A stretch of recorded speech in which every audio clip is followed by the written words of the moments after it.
Tout ce qu'il faut savoir avant la sortie de l'anime Kaiju numéro 8. Salut à tous, j'espère que vous allez bien, je suis Rodway Senpai et aujourd'hui on va voir ensemble toutes les informations qu'il faut avoir en tête avant de profiter de la très attendue adaptation en animé du manga Kaiju numéro 8. Avant de commencer, comme d'habitude, je vous invite à liker cette vidéo si elle vous plaît, à vous abonner si c'est pas déjà fait, tout en activant la cloche des notifications. Merci d'avance à tous ceux qui le feront.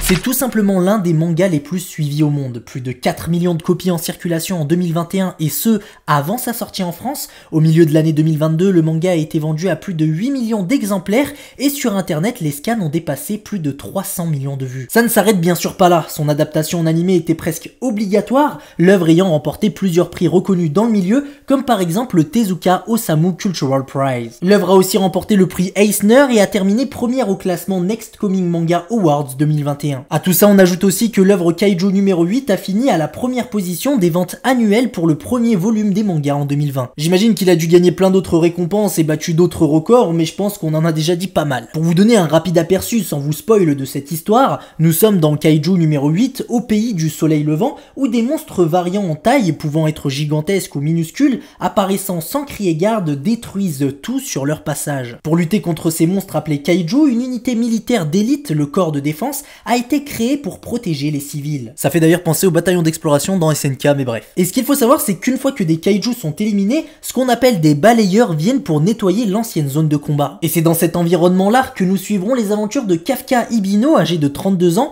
Il travaille comme balayeur et nettoie donc les rues après les combats entre le corps de défense et les Kaiju. Le problème, c'est que balayeur est loin d'être le métier de ses rêves et lui, depuis petit, rêve d'être membre de l'unité d'élite du corps de défense. Un rêve qu'il a décidé d'abandonner après avoir échoué plusieurs fois à l'examen d'entrée jusqu'à ce qu'il rencontre un jeune balayeur de 18 ans qui partage le même rêve que lui et qui le remotive à repasser l'examen, mais juste avant ça, il lui arrive quelque chose de très surprenant, je vous en dis pas plus. En ce qui concerne la date de sortie de l'animé, elle a définitivement été décidée le 29 février 2024 avec plein d'autres annonces et a donc été prévue pour débarquer sur nos écrans le 13 avril 2024. Malheureusement, même aujourd'hui, nous ne sommes pas sûrs du nombre d'épisodes prévus étant donné que l'information reste assez floue. Certains parlaient de 24 épisodes, c'est possible mais ça m'étonnerait et je suivrai donc personnellement l'information qui parlait de 12 épisodes. Ça paraît beaucoup plus réaliste sachant que l'anime est censé adapter au minimum les 3 premiers tomes du manga, ce qui signifie donc les 27 premiers chapitres. Il faut savoir qu'en France, 11 tomes sont déjà disponibles tandis que le 12e est sorti au Japon. Tout ça pour dire que le succès de cette œuvre est tel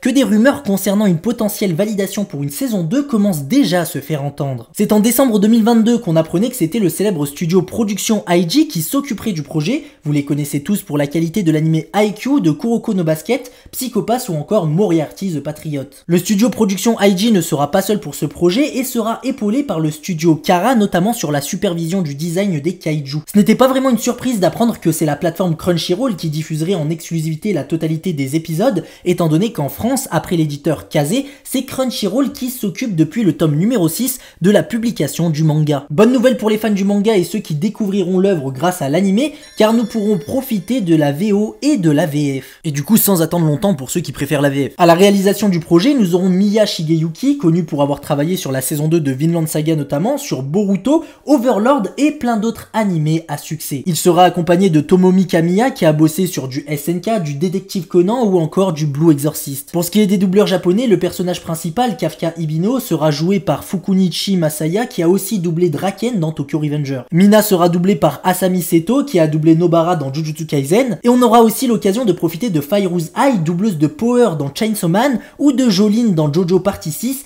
et qui s'occupera cette fois-ci de Shinomiya. Et d'ailleurs ça tombe bien car je pense que vous avez tous remarqué les similitudes entre les personnages de Power et de Shinomiya. Du moins si parmi vous il y a des lecteurs du manga Kaiju numéro 8. Et donc je suis hyper curieux de voir ce que ça va donner au niveau du doublage. En attendant le 13 avril, je rappelle que sur YouTube, 4 trailers sont disponibles ainsi que 11 visuels, le dernier étant sorti le 14 mars 2024. D'ailleurs il faut savoir notamment sur Twitter que les visuels dévoilés pour l'anime de Kaiju numéro 8 ont été assez mal reçus par les fans, jugeant l'animation des personnages et le design design général très insatisfaisant, ajoutant leur mécontentement car certains designs s'éloigneraient de ce qu'on peut voir dans le manga. Mais bon, je vous conseille personnellement de ne pas prendre en compte ces critiques et attendre de voir ce que va donner l'anime adapté du manga écrit par Naoyo Matsumoto pour faire votre propre avis. J'attends personnellement beaucoup de l'anime, étant un lecteur du manga et fan bien sûr, et je ne peux pas m'empêcher de le voir comme étant un successeur d'SNK simplement de par les ressemblances qu'il y a avec le manga d'Hajime Isayama. Je vous laisse me dire en commentaire ce que vous pensez maintenant que vous savez absolument tout de ce que vous allez prochainement regarder. Allez, à bientôt. 怪獣8号この個体は防衛隊がコードネームをつけた